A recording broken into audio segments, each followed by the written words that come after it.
My name is Thomas Nowak. I represent the European Heat Pump Association, and I'm happy to moderate yet another of our online series on the energy transition. The energy transition is probably one of the biggest projects that humankind has started. A lot of people have said it's not possible, but we concluded in the preparation talk of this morning that the future is already here. We had a short discourse among the panelists, Sabina and myself, on what we experienced as future when we were young.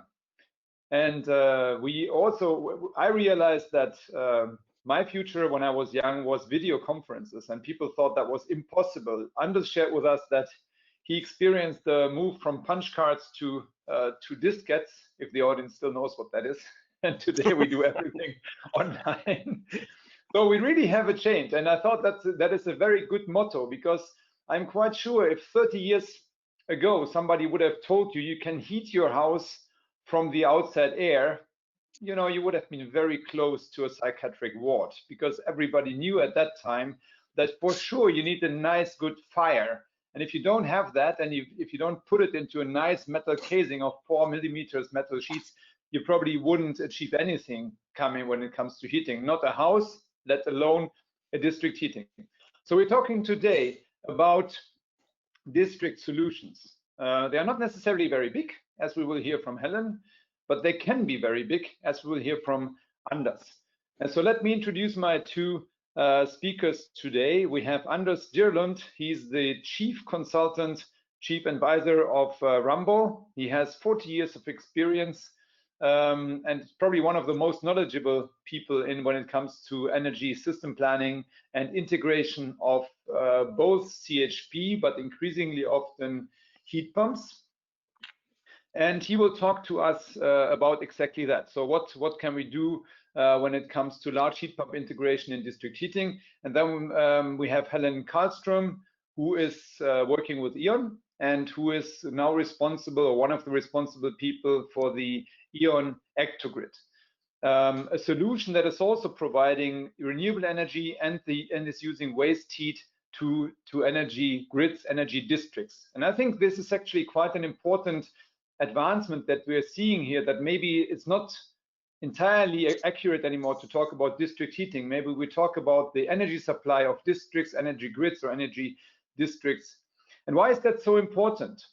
Next week, we will hear from the European Commission on the 14th of October about the renovation wave. 80% of the buildings need to be renovated. We can renovate them, of course, in insulating them, replacing the technology, or connecting them to renewable energy sources in either a big district energy grid or in something as innovative as the ectogrid, which I also like to call sometimes the last generation district heating, because I think it's so nicely integrating. And we discussed also in the preparatory call for this seminar that actually both of our presenters don't see a really big conflict. And that is something that started my work 13 years ago. People said to me, yeah, heat pumps, it's either heat pumps or district heating. They can't work together. Today, we will see that actually both systems, a set of pipes, sometimes a set of very sophisticated pipes, and a set of heat pump devices that can use heating and cooling at the same time, complement each other very well. And we hope that we see them recognized properly as the key solutions for the future energy grid. Let me mention one project that we have talked about that we have been a partner in the past. That's the Heat Roadmap Europe. And this Heat Roadmap Europe, in fact, concludes the same. It says that the future energy grid will have a lot of heat pumps, a lot of pipes, district or energy, or however you want to call them, some biomass, some solar thermal, some geothermal, and a lot of renewable energy, a lot of renewable electricity that needs to be balanced inside the thermal grid. So this energy system integration is also of utmost importance. And I think we will touch upon these points during the presentation and during the discussion. Please fire up your engines yourself. Ask questions in the questions and answer box, and Sabina, who is in the background, will then forward them to myself or to both of the speakers. Without any further ado, we will start. I give the floor to Helen Carlstrom to inform us about the ectogrid, and pay very close attention to the explanation of why it's called ectogrid. Then you also have a biological perspective in today's morning. Helen, please.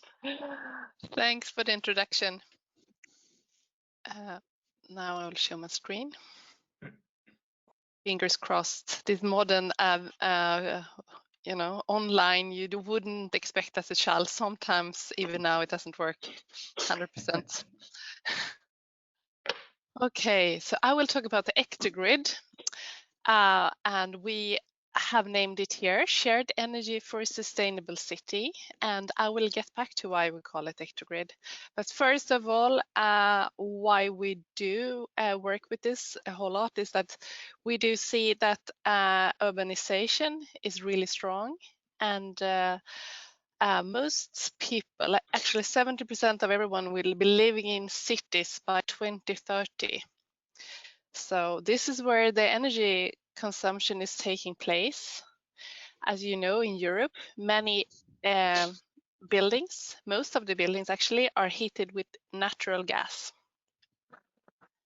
Today, up in the north, we have some district heating, and in some other places as well. But it's mostly fossil fuels heating all the dots you can see. At the same time, we do have a lot of cooling needs, and it's not only for air conditioning, warm days, it's also for industrial plants and data centers and so on. In some places here where you can see in the middle of Europe, we know that the cooling needs are almost as high as the heating needs. And then, of course, we're also talking about industrial cooling processes. So this is quite an interesting thing, that you use gas to heat at the same time as you use quite vast amount of electricity to remove heat, and this many times at the same time. Today we do recycle some part of the waste heat, especially waste heat with higher temperatures. For instance, in the places where we do have district heating grids, we normally take care of waste heat that is higher than 80 degrees and is close to the grid themselves. But most of the waste heat do actually have lower temperatures. So in many places, you actually operate cooling machines and cooling towers at the same time as you supply the city with heating. And of course, the balance will never be perfect, but still our ambition is to recycle as much waste heat as possible, and explaining why. I do come from a part of E.ON, been working with district heating, both the power plants and generation plants, but also the distribution plants. And what we can see is that the energy consumption per square meters of a building is getting lower and lower. So in older buildings, obviously the energy consumption is way much higher than for newer buildings. Newer buildings with underfloor heating, and especially office building with no domestic hot water. I think in many places we all know that in office buildings today we have decentralized production of domestic hot water. Otherwise the losses in the building are a little bit too high.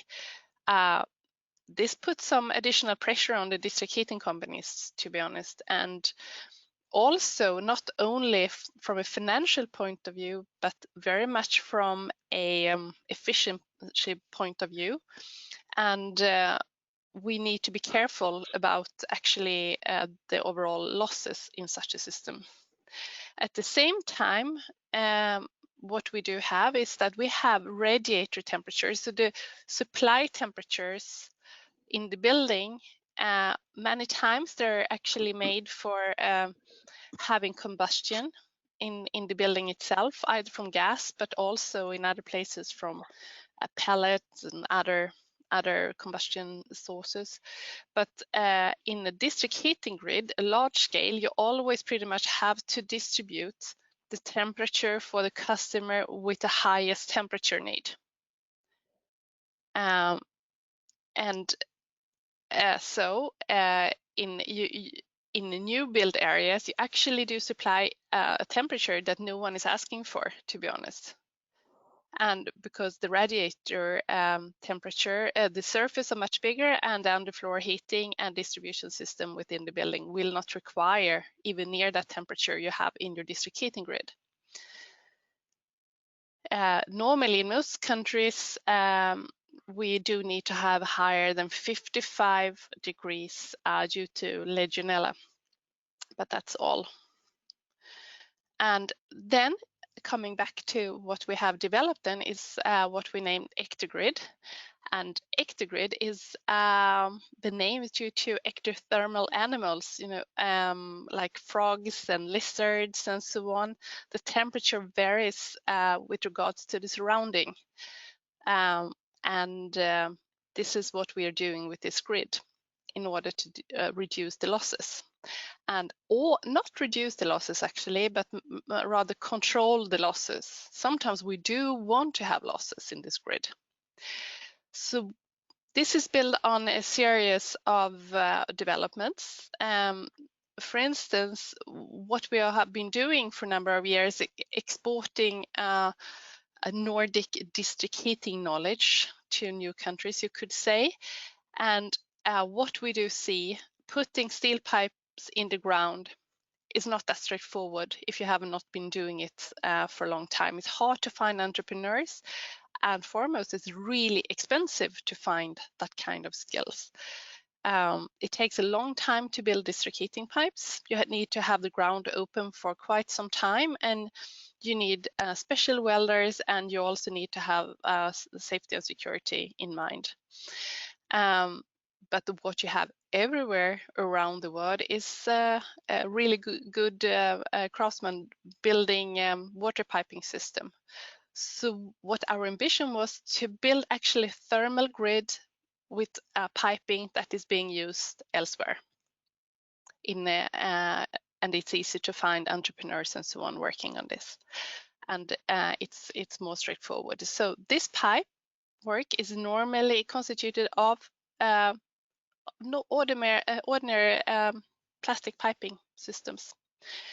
And but what we have been doing is that we put now I shall try to explain this in a good way. Sometimes I fail, but fingers crossed. You put a heat pump or a cooling machine in the buildings in a distributed manner. So in each and every building, you put a cooling machine or a heat pump. Essentially, a cooling machine is the same thing as a heat pump. But this is to symbolize how it's actually being distributed. So what you do is that you take from the warmer line, and this line might be about 20 degrees, for instance. It can vary depending on how you control and manage your grid. So you take the 20 degrees and you boost it to the temperature that specific building do need. So if this building do need to have 35 degrees, you boost it to 35 degrees.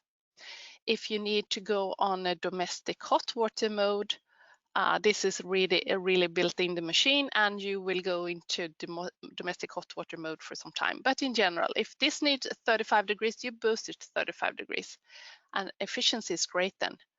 And on the other side of the heat pump, there's chilled water going back to the cold line. If the neighbor do need to have cooling, they use their heat pump as a cooling machine. It takes the cold water and provides the building with cool water, and it's actually cooling someone, is removing energy. So this energy is being removed back into the warm line. If there is a need of both heating and cooling within the building at the same time, which is actually quite normal, you do recover, for instance, if there is a need of cooling the building, the excess heat from cooling the building is recovered back into the domestic hot water. And the remaining need, in this case, you would not like to have more energy into the system, you take it from the warm line. And so it's balanced first within the building, and then it's balanced in between the buildings. And to be able to do this, you need to have the pumping distributed. So there is not a large distribution pump sitting at the balancing unit here. It's actually sitting distributed within the buildings, sucking, you could say, from the system what you need into the building. So this grid can go either direction. And this battery is the symbol for balancing unit, not an electric battery really, but it's this could be a water tank, or this could be a waste heat source, and it could even be a district heating grid, or in some countries we do put the CHP, so combined electric and heating source. We could also connect it to river, the energy system, whatever is available. It's not as picky because we are not that dependent on the temperature level anymore.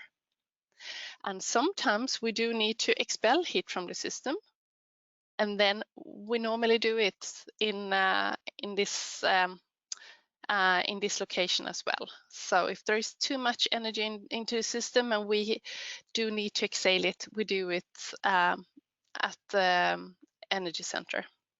So the responsibility then for the utility is balance the system, but the system is heavily distributed, and the business model could work slightly other way. Here's another choice between if the customers want to own their own heat pumps and assets, or if they want to buy heat as they would have done if they haven't had another source.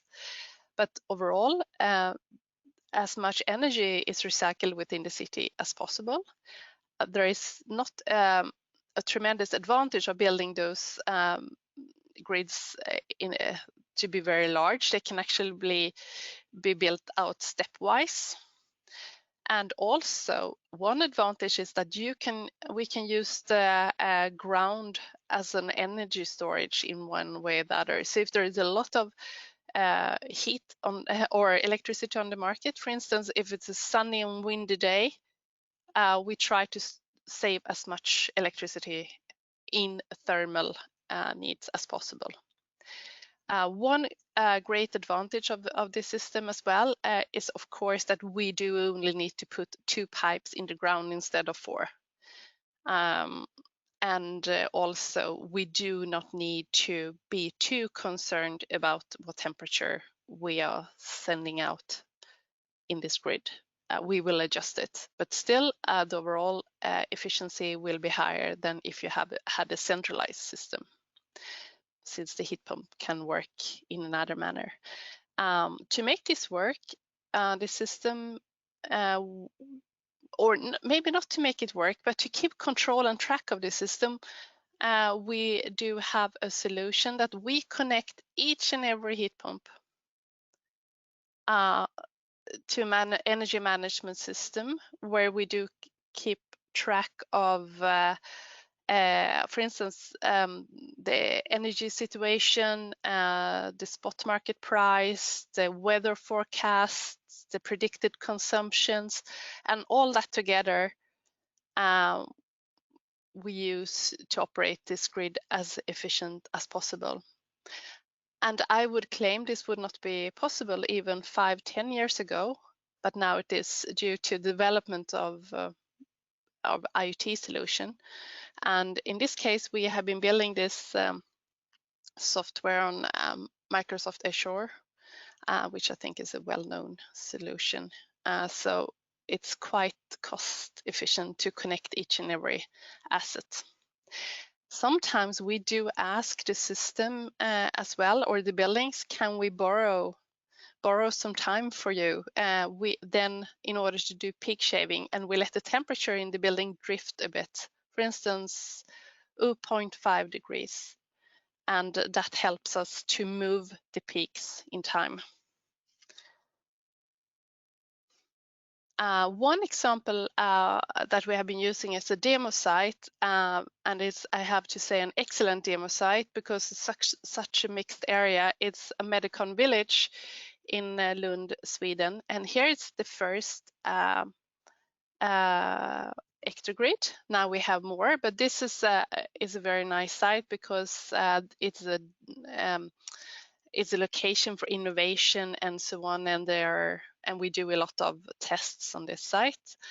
And what we have been doing is that we do connect the various building with both heating and cooling needs. And in this kind of area, there are places where we have large cooling needs. And this excess heat from freezers in this case is distributed within the area for the neighbors. And most of them are commercial customers, but we also do have residential customers on this grid. So when we take excess heat from one customer, we distribute that excess heat to the one in need of heat. And the other side of that heat pump, cold water is going back to make the freezers more efficient. So this is kind of an ecosystem. And if we do need, we add more energy into the system from a balancing unit. And if there's too much energy in the system, we exhale it. There is actually not a need to have both heating and cooling needs within an area to build this distributed system. Of course, it's an advantage, but you can also look up on it as a quite efficient distribution system with lower costs, with lower bill cost, and a possibility for the customer to actually operate their own system in a quite an efficient manner. So this is my explanation about ectogrid and how it works. Well, thank you very much, Helen. And apart from this Medicon village, how many additional ectogrids do we have already? We have 4, but we have now many under construction. Okay. So, yeah. So we will see them like mushrooms popping now in the fall. You know, the rain is falling and the ectogrids grow. Yeah, I think it's a big move in the decarbonization area, and this is about really being almost a little bit brave to move away from combustion. And also we have a few questions here for you, and the one says, why heat pump and chillers instead of free cooling from the code line? And I would add it to the second one that says, how does the balancing of the system works in winter when there's no need for cooling? Good questions. I think the first one might be my poor explanation on this. What we do is that we try to really install components in the building that are built on mass market production. And we do in general in E.ON have really large heat pumps that are industrial and customer made. But here we do take the advantage of having compressors that are produced in large volumes. And we do install them in a way to function as both heat pumps and cooling machines at the same time. This is another way we couple them together. So in general, this system is built of really standard components, but the way we've been doing it from a hydraulic point of view comes from the word of big power plants. So they will work as both heat pumps and cooling machines, reducing the space, but also being able to do maintenance on them in another manner, because you don't want to have all different kind of compressor sizes, for instance. So practical, and in the winter time, we do need to add energy into the system, of course. I think I see a big step here. I've been working with this, I think, for 3 years about. 3 years ago, we were looking into adding it to industrial sites where there was district excess heat all year around, but also connecting it to district heating grid. But many places do obviously not have a district heating grid. Actually, most places do not have this. And then we were adding a CHP onto it. So still combustion, but we also, because we took the electricity from the CHP. But these days, I have to say, 90% of the projects we're working on are geo-energy projects. Okay. I think this is a really interesting shift taking place the last 1.5 years. So especially, so large scale, both open and closed loop geo-energy projects. Good. I think that was the first round of detailed questions. We have a few more, but we have to, in the sense of time, continue now. And I want to bridge it with one question that is asking, and you can keep the answer for after Anders' presentation. But one question by Jamie Wack is, how does ectogrid economically compare to traditional district heating? Let's hear from Anders first how to integrate heat pumps into district heating. Maybe that's also improving the cost situation, and then we continue with the questions. And for all of you that are connected with audio, I think we can afford today to do a little bit of a different thing and allow you to ask the questions directly. So I would give you the microphone after Anders' presentation. That maybe gives us a bit more interactivity after so many weeks of webinars where only the moderators and presenters were allowed to speak. But Anders, please, first you. Okay, thank you very much. I will try to share my screen. Yes, find my presentation. Yeah, okay. It works. Can you see it? Yes. Yes. Okay. Yes, the role of large heat pumps in the sustainable energy system. If you had asked me that question 20 years ago, I would have said no one, absolutely no role, because at that time we in Denmark had surplus of CSP potential. We emitted a lot of surplus heat into the sea from the power plants, and we had no wind energy. Today we have wind energy, which is fluctuating, a big challenge, and we have actually used all our CSP potential. We don't emit thermal energy from the power sector. Maybe we can export to Germany and reduce their emission with combined heat and power, but in general we need the challenge, which have the challenge to integrate the wind. And that is actually a very new development, which has boosted the district heating and district cooling, not least, and large heat pumps for combined heating and cooling. That's just a little about me. Let's look at the overall energy policy. In Denmark, we now have the aim that we will be independent of fossil fuels, and that wind will be the dominating resource. That is our natural renewable energy source. We have a 40-year-old Heat Supply Act, which actually is the main driver for the Danish, they say, efficient energy system.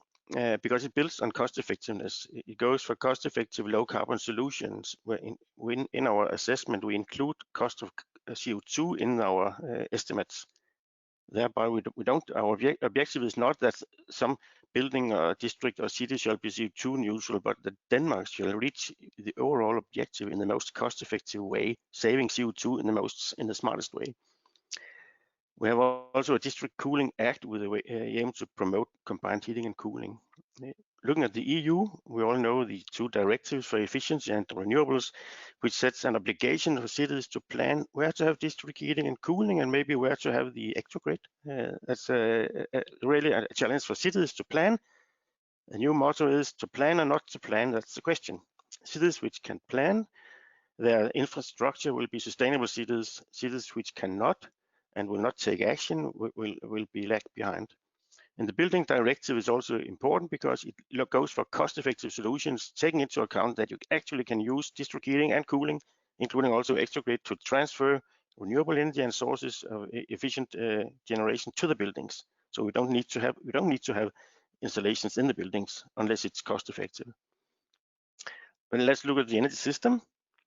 This is how I like to present the energy system with the 4 energy carriers, electricity, gas, district heating, and district cooling, and combine them, you have the ectogrid. And as the challenge is to integrate wind, we'll have to go for solutions for where we can benefit from economy of scale, and not least how we can store heating and cooling in large scale.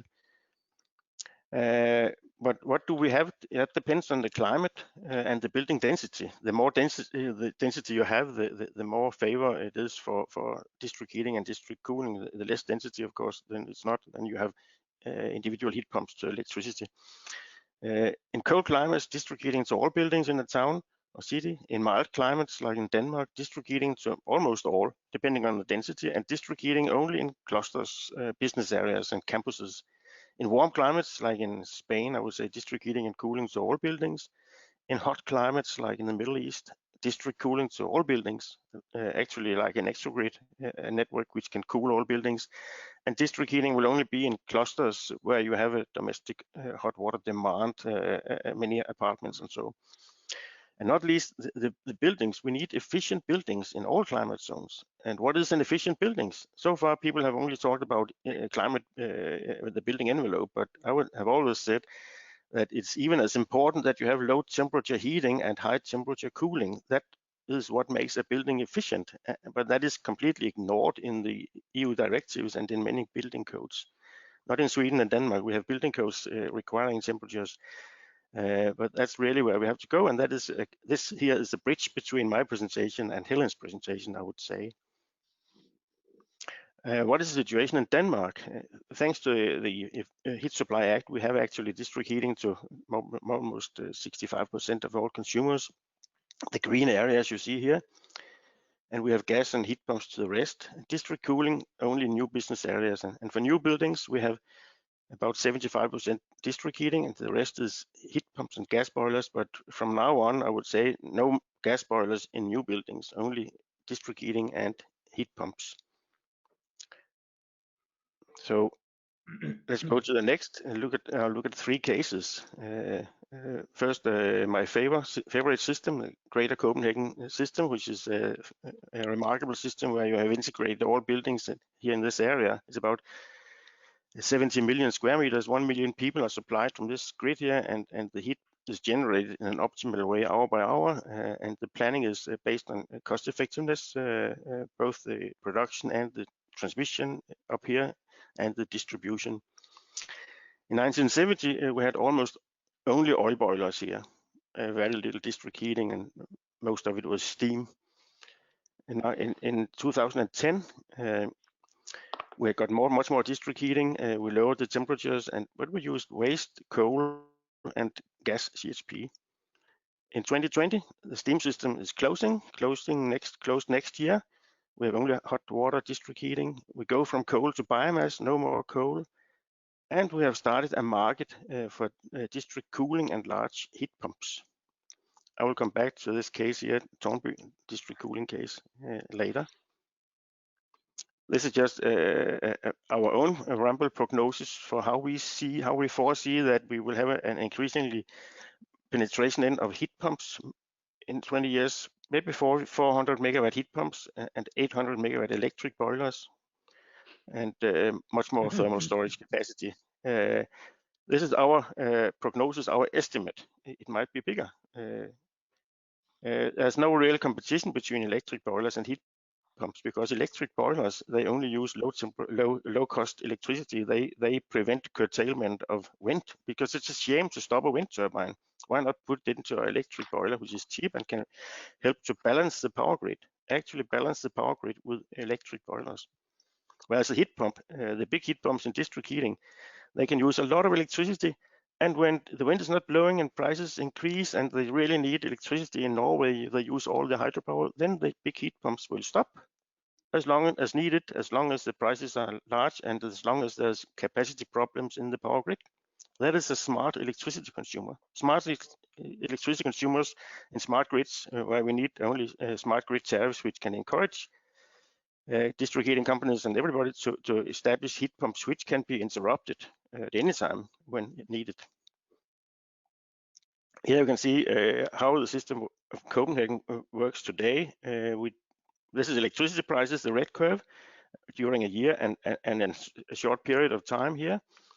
And it fluctuates. In future, it will fluctuate even more. And you can see the light green, that is the production of electricity in combined production with the production of heat in combined production with electricity. With this electricity here, we actually replace inefficient power generation in Germany, for example. The little thing you see here is electric boilers and heat pumps using a little electricity for heating here.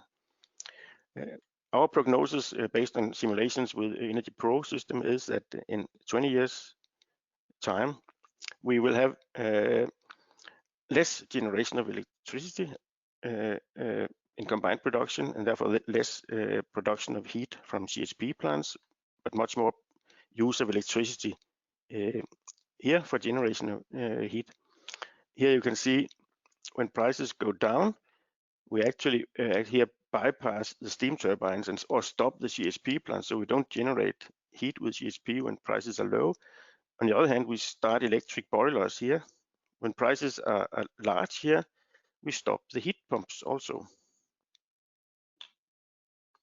I think this system, this picture here is actually what you have in Stockholm today, because Sweden started this penetration of heat pumps and district cooling 20 years before, because at that time in 1990 they had no surplus heat from power plants and actually low electricity prices. The same situation. So we can say we follow the Swedish way 20 years behind, but we are going very fast because we actually have already now developed a very smart system, which I think is smarter than maybe smarter than the ones you have in Sweden. Tornby is a pretty new system here.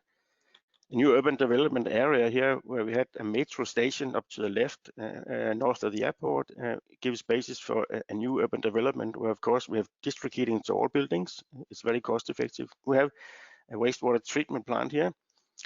What you can see here is the nasty smelling basins with black wastewater, but you see they are covered with roofs. And here you have a stack which actually the bad smelly air here is cleaned and emitted in this stack here. That means it's a nice place also to live and work, because it doesn't smell badly.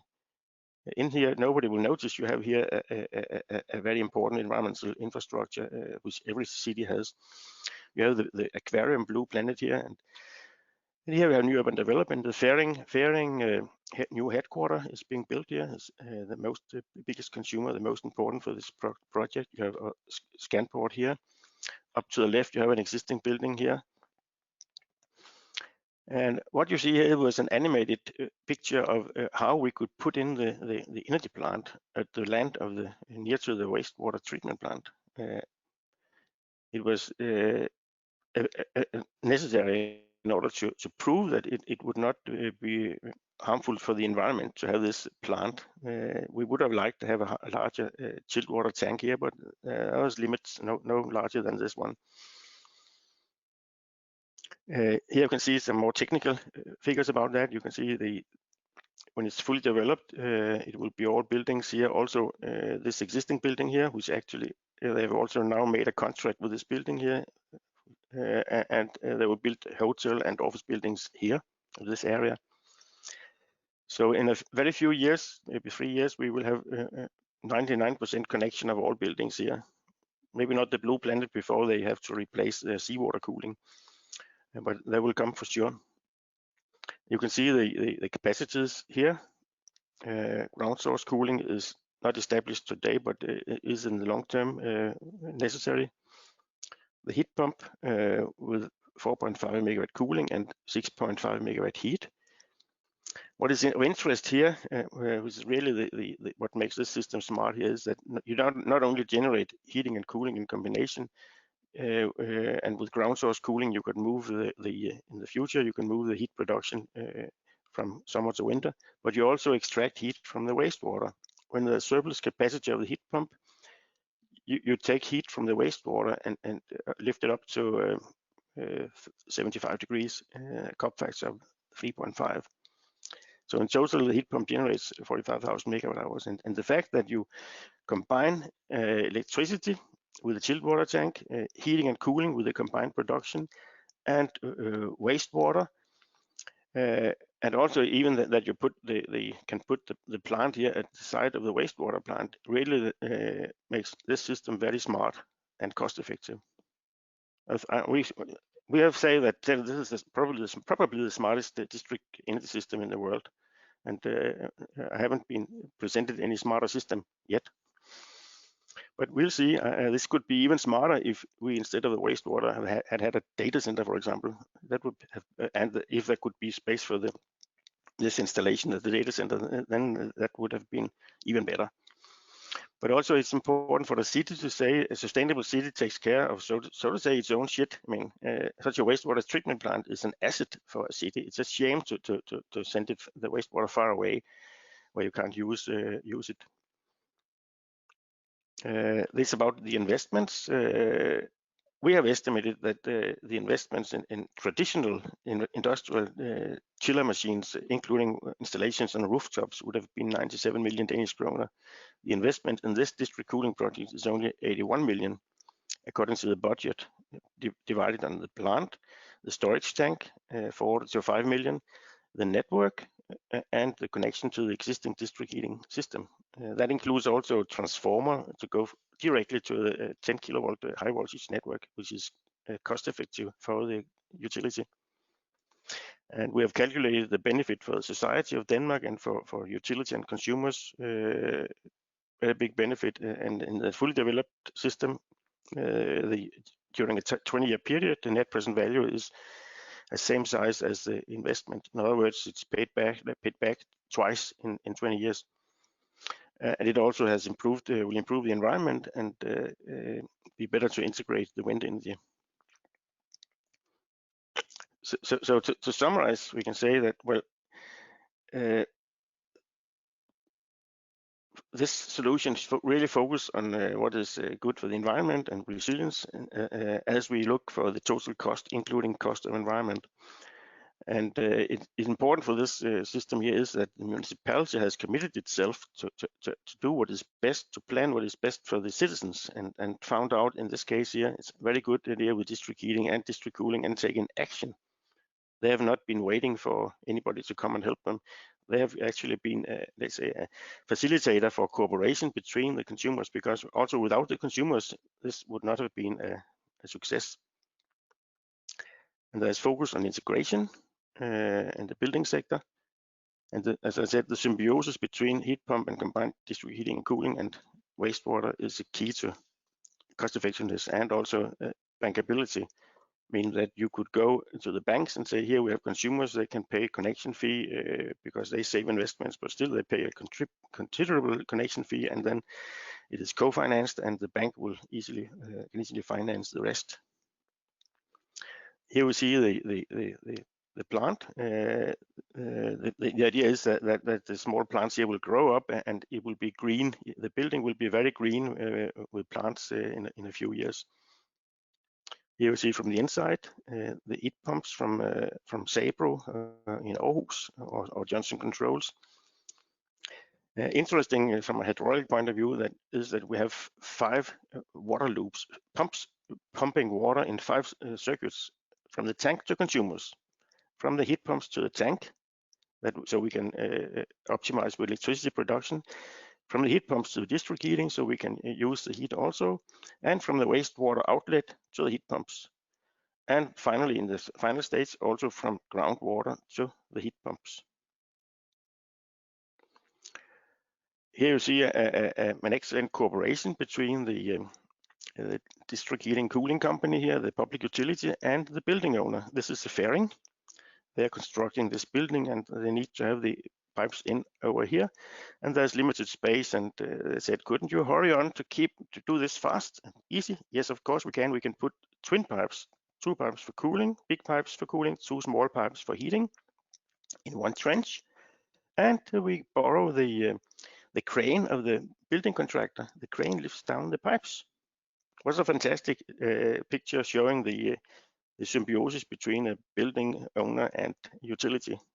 Going together, cooperating, it will be faster and cheaper. Here you see also a way to make it smart, namely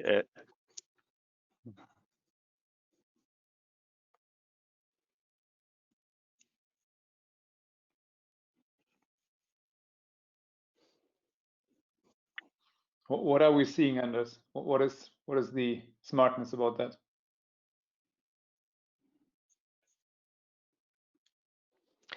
Sorry, I hope that worked. There was a little bit. But what are we seeing? I saw a small caterpillar nearly tipping over because the pipe was very heavy.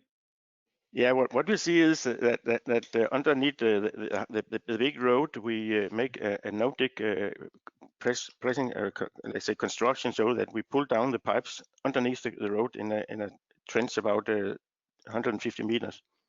Okay. In one pipe, just in one pipe. You see the two small pipes here for the district heating connection. The two big ones is the main pipe for district cooling. And inside the pipes here, there is a double surveillance system to in case there is a leak in the welding, it will be, or in the casing, it will be detected, and it will be possible to dig down and repair. But it has been with double sealing and welding, so it is not likely that there will be a leak. This is a way to make district heating and cooling cheaper. Just time. I hope to see the final. Time would be good to come to a close. Yeah, just to show that we have many small district heating systems in Denmark, about 200 of them, I think, where they have most of them have had gas engines. Here you see the gas engine and the heat storage tanks for gas engines, EHP, and some of them have solar heating here. Some of them have lit biomass, and they have gas boilers. Now the gas GHP is closing down and being only used for peak, for the power peak, for backup, for wind. So what to do, how to generate the heat. And now there is a booming industry in Denmark now of heat pumps in these systems here. For example, here a 5 megawatt heat pump could generate most of the heat if there's solar heating, and even more if there's no solar heating. But if there's solar heating, it can also extract heat from the panels here in winter when the panels cannot generate enough temperature. You can extract more heat from them with the heat pump. A good combination. And if you have heat storage pit like here, you have more solar heating and less heat from the wind from the heat pump. This is actually a big heat storage, which is now being installed also in the big systems in order to be able to store thermal energy, and thereby also to use heat pump and electric boilers in a more efficient way in the big systems. This is how these small systems operate in theory. If you say without taxes and capacity payment, you have electricity price here. What you see here is in the price of heat from a gas boiler, the yellow one, it's constant. Price of heat from an electric boiler, it is going 45 degrees here. Cost 40 if the price of electricity is 40, because there's no losses. The heat pump has a lower price here because of the COP factor. And the price of heat from a CSP plant is going the other way. So with these curves here, the operator can optimize when to start and stop electric boilers, heat pumps, and CSPs. Often when the heat pump stops, the CSP starts. And how does that react on the power grid? You can see, seen from the power grid, you can see that this little village is an extraordinary electricity consumer. Can you imagine? When prices are very large here, they generate electricity. When prices are very low, they use extremely amount of electricity here, and in general most of the time they use some electricity, but they have these actually reactions with electric boiler and CSP. So from the electricity point of view, the power company would think, they would think that you here actually has a battery. But of course, there's no battery. We call it the virtual battery because it has the same impact on the power system as an electric battery. It's just much smarter. It's an integrated system with heat pump in which we have heat pumps as an important element. So thank you very much. This is great. Thank you, Anders. I have to say that I have a knack for these big machines. I always find it very fascinating when you go into such a factory and you see how they are made and the big pipes and the welding and so on. It's I mean, that's real industry in a way. On the other hand, what I conclude is that it is quite complex. This systems thinking requires competence, right? And as I think that is true for both of you, for Anders and for Helen. Or do you think one of the two solutions that you have proposed is easier to do than the other? I think what we have come across, and I think Denmark has a regulation that is quite on one end when it comes to district heating. I think at least before in Denmark, district systems were, to say the least, heavily promoted. Joint systems, and you pretty much almost, please object, Anders, if it's not true, you had to connect pretty much to the district heating system. So Does your system qualify as district heating, Helen? huh? Does the ectogrid qualify as a district heating system according to that regulation? No, it wouldn't. Okay. That would be great though. But in Sweden, we do not have no buildings are obliged to connect to district heating and district cooling. We think, of course, still they're great systems, but we cannot really.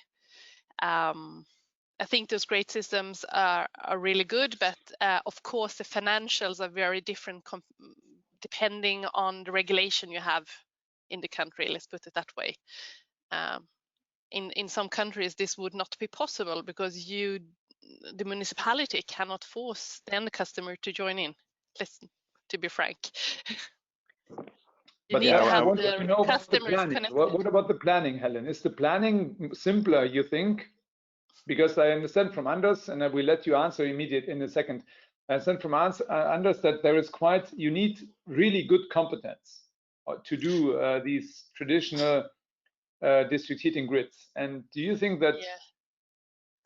Yeah. Of course, I think in countries like Denmark and Sweden, you have this kind of competence, to be honest, and we have a very similar setup in systems in Sweden as well. Maybe not from the electric point of view.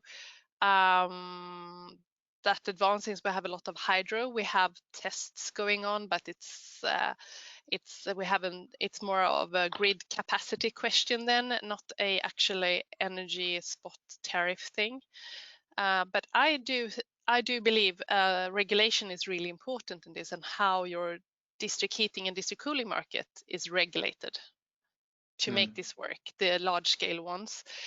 Also for ectogrid ones, it's really important that you have some planning within the municipality on what kind of systems you should have and cooperation and so on, but not as important, I think, as for the larger ones.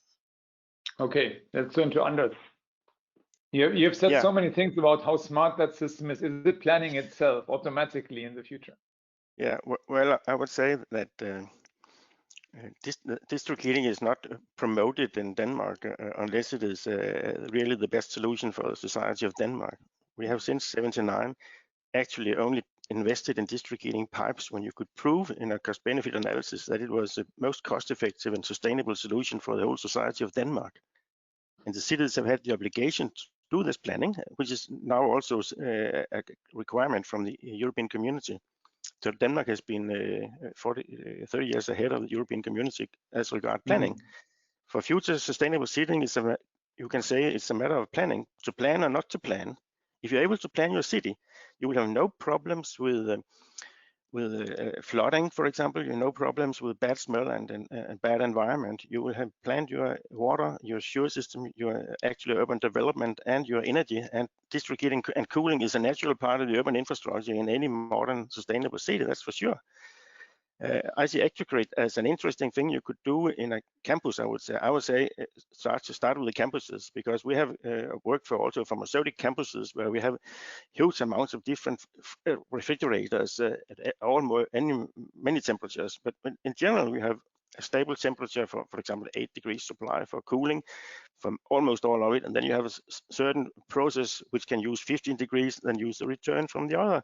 And you have freezing machines where you just hook them up on the network. In one we had, for example, 24 chillers, which we could interconnect with the district cooling grid and replace with 3 big chillers and a chilled water storage tank and a heat pump. and they could connect up to 80 small refrigerators all around. It is actually what I would say a ectogrid in a way. What we call district cooling in this campus is more or less the same as Helen presented very nicely as the ectogrid case.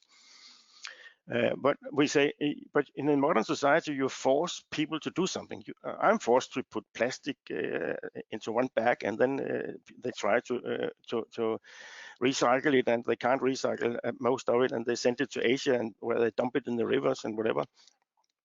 You're forced when you build a building to insulate at a very high level, which is far above the cost-effective level. You are also actually discriminate district heating, because actually in the Danish building code you discriminate district heating against small heat pumps. If the district heating is planned as the best solution, and the building owner say I want district heating, yes, but then the consultant comes back and say, if you choose a little heat pump with a cup factor of 3, you don't need to put more solar PV on the building. We don't have space for solar panels. So, but if you choose district heating, you need to have more solar panels on the roof. Why? That is because the Danish building code is in contradiction with the Heat Supply Act and the EU directives also. That is a stupid enforcement, stupid. Whereas you are not any longer enforced to connect the building in Denmark to the district heating network. So we are not forced to do cost-effective investments. Yeah, that's the case in Denmark.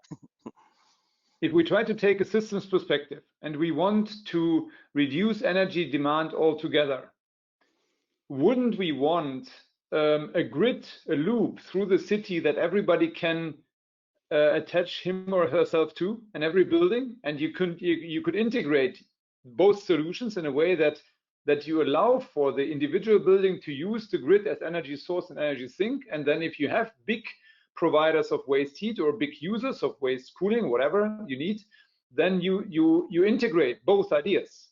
And by doing so, we don't need the air anymore so much as an energy source, and we can use a very stable supply and demand for the energy system. That is, for example, what we do in Denmark now in this development, where we penetrate the big heat pumps in the system. For example, in Tornby here, we can see here's a source for the heat pump, namely the cooling is a source for the heat pump and the wastewater, and therefore we establish this big heat pump which can provide heat and thereby replace heat from less efficient combined heat and power plants, depending on the market price. Also, our own office here, where I sit here in Ramboll headquarters, we plan together with the district heating utility, then instead of the next chiller, we will invest in a heat pump and use combined heating and cooling, because we have a ground source cooling here. And with this ground source cooling, we can actually generate heat in winter and use district heating in summer. That's a way to, and that is cost effective for society, and we can also find an agreement so it's cost effective both for our company here, Ramboll, and for all the other district heating consumers. What we should avoid is that some managers or some consultants of one building owner, they don't look for the best solutions, but look for what is best for themselves, and then maybe they take wrong decisions and try to promote a wrong solution. Or some suppliers try to convince a building owner to establish a wrong solution. Therefore, enforcement is sometimes necessary. In the 80s, I noticed that some energy managers of counties and public buildings, they had their own strange ideas and actually did not connect the buildings to the district heating. Only when it was enforced by law, the parliament says you have to connect to gas, you have to connect to district heating, then it was implemented. So sometimes the decision makers need some help to take the right decisions. Like the building code, you need help to say, of course, I shall insulate my building. It's written in the building code. Yes, you enforce people to do maybe something. A question to both of you then. Do you see the climate crisis that we are all encountering as an accelerator for these type of decision processes? Do you see that when you arrive at a city council or at a regional government or even at a national government, that people are more receptive to these solutions? Absolutely, and I do very much see as well that the developers want to have a good solution.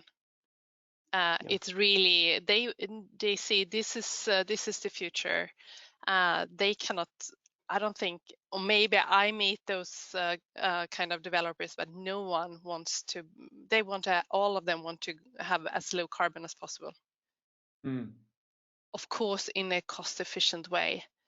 And I think here we do also need to consider regulation again, how it works with local energy communities, but also how it works with individual metering and so on. Many things are really based on having a gas boiler. Also how you meter, sub-metering, that you have to have individual meters everywhere. It might not be cost efficient in this way. You need to have the regulation in place to leave some room, I think. I think both Sweden and Denmark, we have a tradition of having joint systems, district heating systems. In Sweden, it's more than 50% as well, and it's fine. While in many countries, my perception is you would not accept one provider only. You want to be able to choose your provider.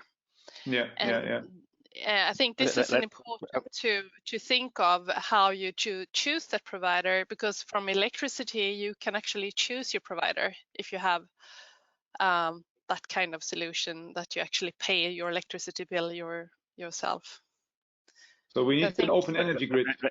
I've got one important question answer to that, because that is again because some people manipulate decision makers, saying, I mean, you have only one provider of wastewater pipes. You have only one provider of the power cable. The power cable is a natural monopoly like the district heating.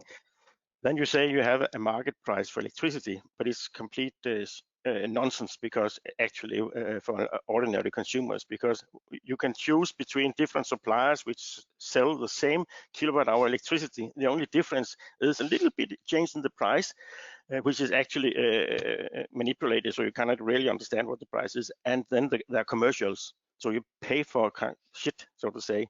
Whereas in the district heating, if you join the district heating system, then there's many providers. You have it opens you for a market where you this community, local energy community who is connected to the district heating, they have access to all markets, to gas market, to the power market, where they really can react on it, and to all fuels and all sources. They can use all heat sources they can find on their way. This is really a market. Really. Okay. And when you invest in the district heating system, you also use the market forces. In Denmark, we are world champions in using the market forces, because utilities like Tornby, when they need something assistance, few people in the public utility, they hire a consultant which is best, and they have a tender for who should design that, the cheapest, best consultant, and then buy pipes. They have a tender for buying pipes, tender for contractor, tender for key contractor for the building, and one for the building, one for the machines, and one for the tank. And when they go to the banks, they don't sit and wait. Who will finance our system here? Oh, we cannot. We need financing. No, they say this is a good business case. Which bank can compete? Then they take the cheapest, most efficient bank. So financial sector also compete, and that is the secret of the Danish success, that also the financial sector compete, because municipalities not only take action in the planning, they also know why they are elected. The parliaments, they actually establish their own utility. If nobody else can do it better, then they can always establish their own utility, and the consumers can establish their own consumer-owned cooperative. But they are always welcome, others, commercial companies, if they can do it better. Yes. Okay. We have a long list of questions here. One that I wanted to ask is, I've heard that there's around 700 district heating systems in Denmark running with a CHP system. How many of them are replaced with heat pumps? They're not 700, but I can recall there's probably 200 or 300 with CHP gas engine, and all of them with gas. All of them who have gas engines almost will install big heat pumps. Okay, and then I have a question for Helen. I said that we have to address the renovation sector.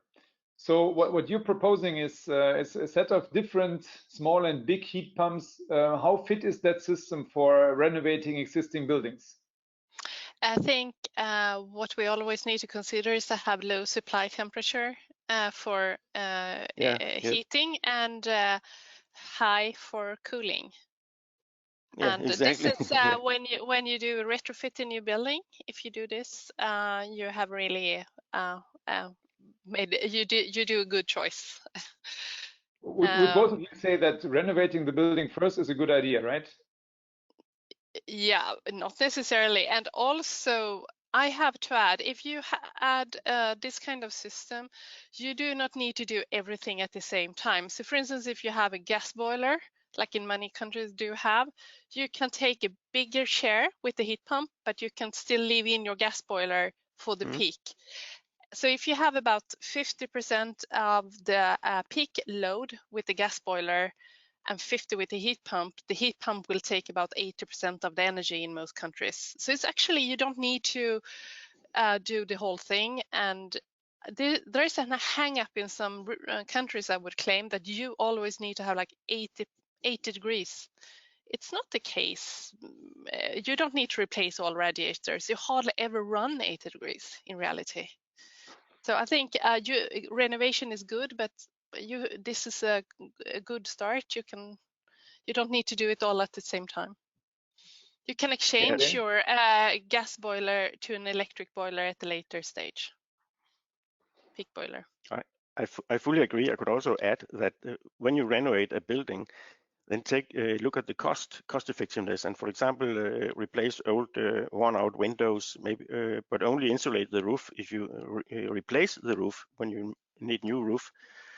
And be careful with outside insulation unless it really pays off to protect the bad concrete surface. Do instead say that, well, when we insulate to some extent, then we also have excess capacity of our heating system and can reduce our temperatures. This is a very good feedback on that. And maybe use money for replacing bigger old radiators, as Helen said, go for low temperature heating instead of spending all money on insulation, which actually is not very efficient. When you have 20 centimeter, it's fine. 5 more centimeter actually is extremely expensive. It's the least efficient energy saving investment you can have almost. Of course, depending on whether you could put the insulation on the roof yourself, then it's maybe cheap, but not if you have professionals to do it. And by the way, one more thing about the trend in Europe, we see it really a shift here the last 3 years. I think after the Paris Agreement, that we have many visitors from all Western European countries coming and looking at our systems. 20 years ago, they came all from Eastern Europe to learn how to renovate the old pipe systems, because that's the easy, and how to organize it in the housing sector. Really, to organize the housing sector is very important. Also a precondition for the ectogrid system, that you can really cooperate it. It's much more complicated from an institutional point of view. There's also the security of supply. Now, have you heard about the Nord Stream gas pipe? Yes. Trump is very much against it, and Denmark is blacklisted because we finally accepted that it could pass Denmark, right? Because it makes Europe dependent on gas. I would say no, it does not make Europe dependent on gas. What makes Europe dependent on gas? All these gas boilers, which Helen talked about, and it can only use gas. And even in countries where they close the district heating because gas is so cheap, use cheap gas, yes. That is why you will be dependent on countries you don't like. I could also add that the reason that Denmark is a front runner is that we in '73 was kicked very hard by the oil crisis. We were so stupid that we were 99% dependent on oil, and the minister said, I like the Jews, and then he shouldn't have said that for Saudi Arabia. Sorry, some countries said, then we will not give any oil to Denmark. And the parliament said, we will never be dependent anymore on other regimes we don't like. And that was actually the starting point for kick-off for the Danish very green energy policy. So you see energy independence. We call it resilience at national level. That's a new word. My feeling is we could have a very long and interesting discussion, but unfortunately the time is running out. So I would like to give both of you the final word. We have 1 minute left, so please keep it to about 30 seconds each. Helen, How do you see the future of the ectogrid? How many ectogrids will we see in 2038? Many. It's a good question.